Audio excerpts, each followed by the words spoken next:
in a global engineering project of extraordinary scale. Shell is building a giant floating facility that will liquefy natural gas at sea. It's amazing. It's very big, it's very impressive, and it's a fantastic achievement by everybody. With its half-kilometre-long hull now afloat in South Korea, 2014 saw huge advances for the project around the world.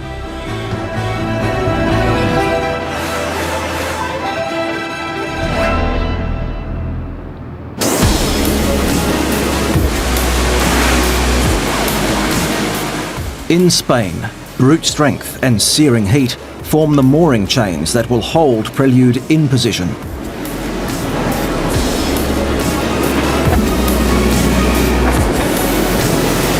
Every day we manufacture around 50 tons. That means 150 links, more or less. 17 kilometres of chain with 24,500 links will be produced. In France, tests are underway on groundbreaking arms that will transfer the liquefied natural gas directly onto ships. It is effectively the first time we're running the Prelude LNG loading arm at cryogenic conditions. Yeah, it is exciting. Chilled to minus 162 degrees centigrade, the natural gas will be transported as a cryogenic liquid.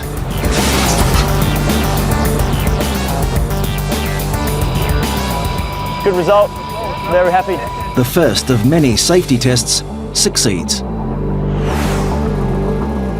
In Malaysia, subsea equipment that will control the gas flow from Prelude's 7 wells is being checked for leaks. We are pressuring up to 10,000 psi, which is about 300 times the pressure of your car tires. Because it's so big and it's the final test, yes, they still get nervous, never mind how many times you do it. The huge pressure holds, proving the kit is fit for use.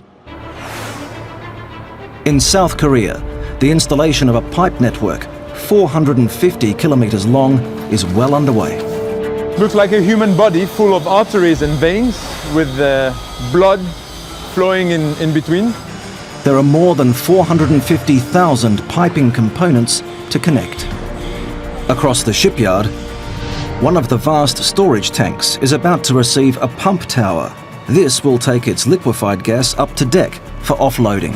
Last time it was windy and it was very tricky. The 50-ton structure is safely coaxed through the narrow opening. Okay, it's going down.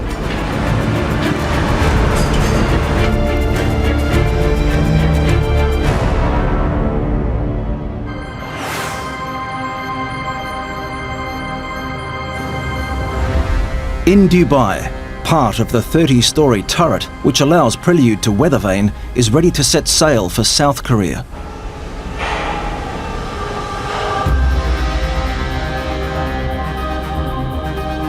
Every day when I wake up and I see components this side, you know, I'm struck with awe.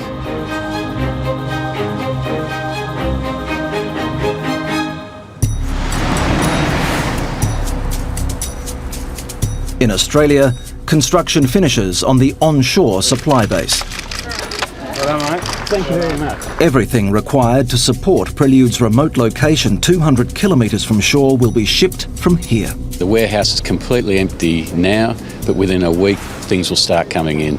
It's going to be terrific to see. In Texas, Prelude's mooring cable is strength tested to the point of destruction.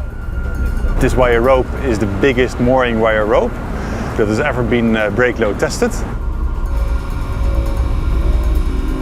now we're over the 2,500 tons. It passes the required strength and now it's pushed to the limit. More wires are going. It's still in one piece. Yeah, there we go. Wow. Incredible. Wow, what a huge bang. The sample outperforms strength requirements. In Korea, the first of the huge gas processing modules is being lifted onto the hull. You go over onto the quayside and you see it then coming like the tower block floating through the air. Fantastic. I got the goosebumps again. The 4,800-ton module is floated to its new home. At this stage we're about 100 mil off. They'll do the last adjustment, so when we do touch down, that's it, we won't be coming up, and this module will be staying here for the next 25 years or more.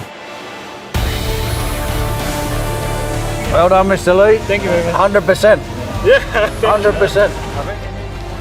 Piece by piece, step by step, across 4 continents and involving thousands of people, the vision of Prelude continues to become a reality. I'm delighted. Absolutely delighted. Very good. Couldn't have asked for better, really.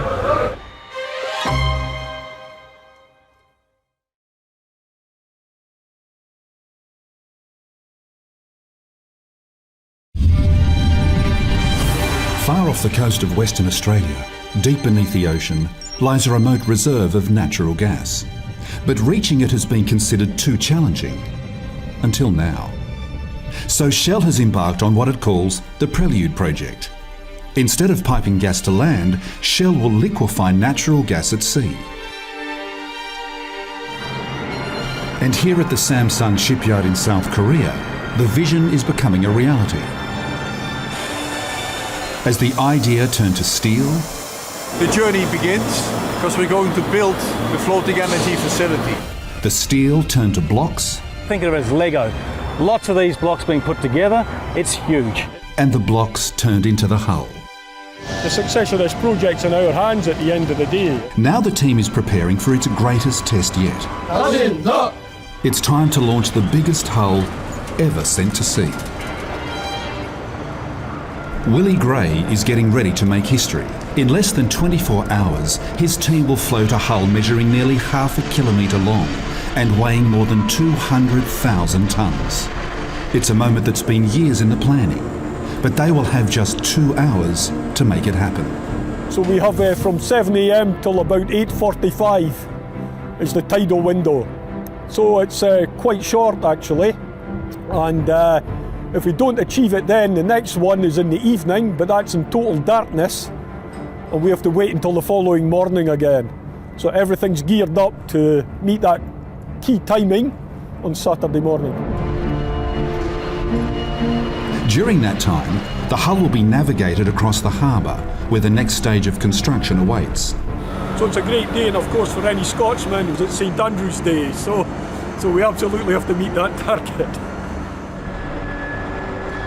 And getting to this target has been a remarkable achievement. In May, this dry dock was nearly empty. Less than 8 months later sits the largest hull ever built. It's a fantastic site. It really is. For Hugh Jones, it means the task of fitting the liquefaction modules can now begin. Each year, these modules will produce enough natural gas to meet the needs of a city larger than Hong Kong. There are 14 different modules, all doing different things. Each module weighs on average about 5,500 tons. So right here in front of you today was about a quarter of it sitting on this quayside. Inside the dry dock, the engineers are making one last inspection. Because once launched, it will be 25 years before Prelude will return. Here we are standing in the moon pool area. This is where we introduce the gas and liquids so they can be processed on the top sides. Tomorrow morning, the structure must be floated off these support blocks, then navigated safely out of the dry dock. There is no margin for error.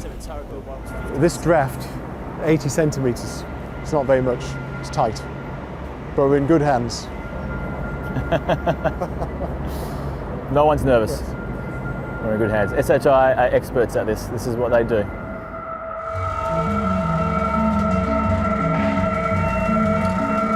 As temperatures dip to zero, the launch team gets ready to start. At 9:15, right on schedule, the vast valves to the dry dock open.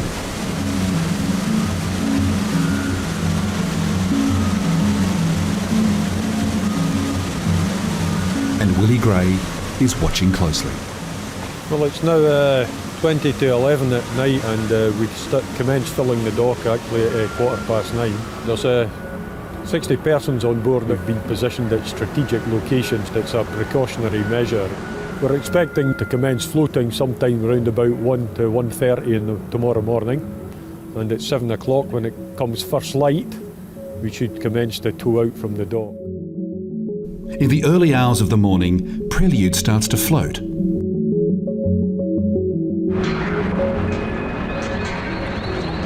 By daybreak, the hull is standing tall. Morning, Mr. Ann. How are you? No wind? Conditions for launch are near perfect. Weather's just above freezing. It's just getting the first light. It's going to be a brilliant day, and everybody's looking forward to a big event. The tugboats jostle into position. 9 are needed for the short journey across the harbour.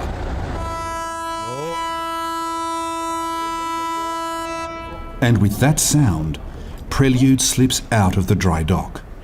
Okay.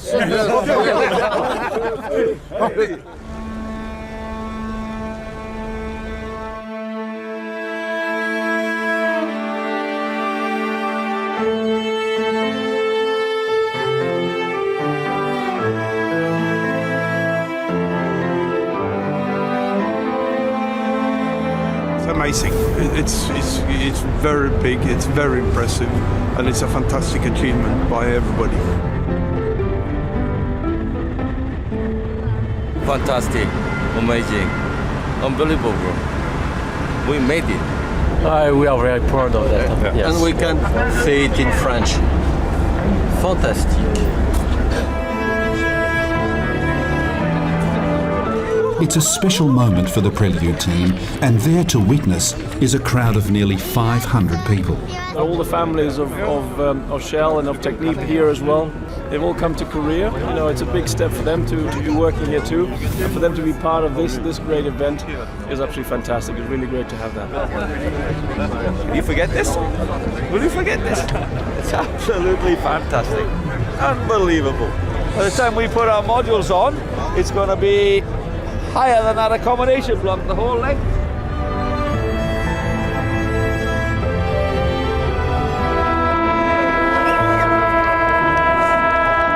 They're clear.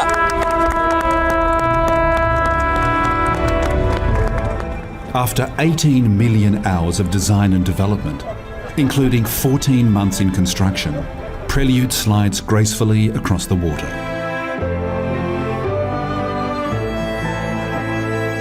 For Willie Gray, there's time for a snapshot for the family album and a pat on the back from the boss. No, it certainly isn't.